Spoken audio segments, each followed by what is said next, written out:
Hello, welcome back to my channel. I'm Nora. I am a Cushing's disease survivor and I have been diagnosed with polycystic ovarian syndrome.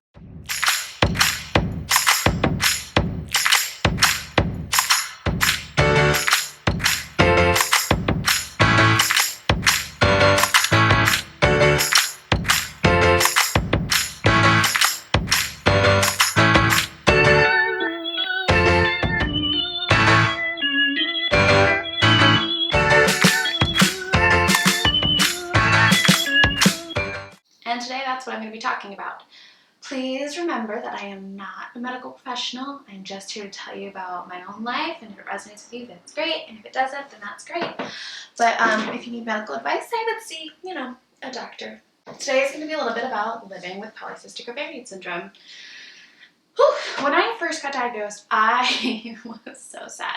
I mean, I had just gotten through Cushings and everything, and they were like, yeah, you have this too. It wasn't just the Cushings, you have both. It's going to be harder to lose weight. You have a lot of tumors. A lot. I have a lot of tumors in my ovaries. Don't know if other people have kids, and dealing with that is hard. I mean, I don't know if I want kids, but, I'm someone who, like, as soon as they tell you no kids, I'm like, well, I wanted 8 of them immediately. So, figure it out. I'll definitely adopt if not. If I want them, adopting's great. Not the point of the video, though. The point is, polycystic ovarian syndrome. So, being diagnosed with PCOS was difficult. And I'm dealing with it. So how have I been dealing with it? I'm on flutamide and metformin. Flutamide can also be used for Cushing's, but it's used to drop my testosterone. I get my blood work tested every 3 months to make sure that everything is kind of in a good place. I am on a low carb, low sugar diet. So sugar and carbs are usually not great. There are a lot of different types of PCOS. I'm still learning about PCOS, you guys.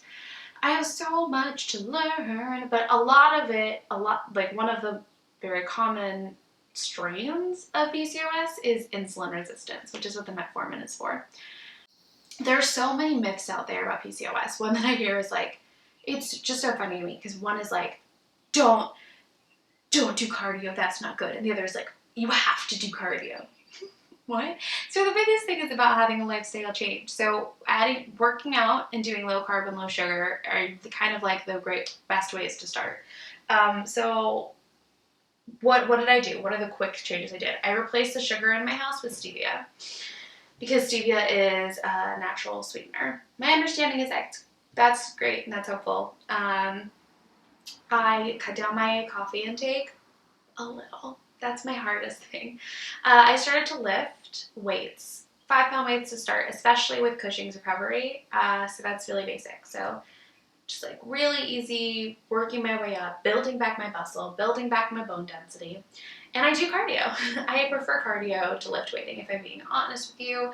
I prefer like dancing and roller skating and things like that. I think it's about finding the cardio that's fun, instead of just running. Not that there's anything against running, like if you love running, but the first thing you hear with cardio is like, go and run. Like, why don't you just run? I don't like to run. I hate running, personally. But I love to dance and I love to roller skate. So yeah, those are some of the minor changes. When it comes to lowering my carb intake, I've really just cut out pastas and I use brown rice instead of white rice. That's a lot of what I do. I don't do anything too crazy. I don't think there's anything wrong with having some carbs. I do think, though, that we process carbs differently. That's why we have the metformin. That's why we have the insulin resistance, and we process sugar differently. So I'm trying to minimize my intake of those things. And that's what's been working for me so far. Other polycystic ovarian things are mood. I do have something about like mental health and everything. Fatigue is real. It's real. And that's also with Cushing's recovery. So y'all, I am tired. Oh, for acne and things like that with polycystic ovarian syndrome, mine has been pretty okay just because I have a consistent, I wash my face every day. I always take makeup off, but mostly it's for me, at least. It's moisturizing. I moisturize before bed and under my eyes, and that's been really helpful. And then when it comes to hair loss, I use argan oil in my hair.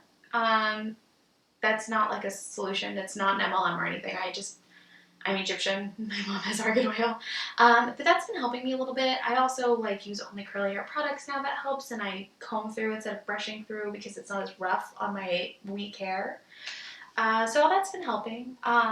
If you have any other advice for hair loss, like let me know. But argan oil has been helpful. I think you just order online for cheap. I think I'll look some up and like put them in front.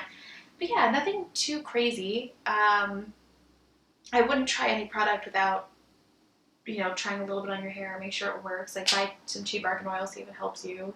It seems like it's helping me. I could just be getting better. What do I know, but it's worth a shot. So polycystic ovarian syndrome, I have it, dealing with it, and we'll figure it out. If you like what you see, subscribe below. You guys have been sharing my stuff. It's amazing. I'm seeing my videos on Reddit, on YouTube, on Facebook. Like, it's super exciting. So just keep sharing my stuff, subscribing. It's very, very helpful. And actually, the more subscribers I get, the more that I can do for you all. Because please do remember, I'm doing all this and helping you guys all for free in my own time. But if I'm able to make just a little bit of money, just like a tiny bit, it will be able to carve the time to help you guys a little bit more, So I appreciate all that you do. Thanks.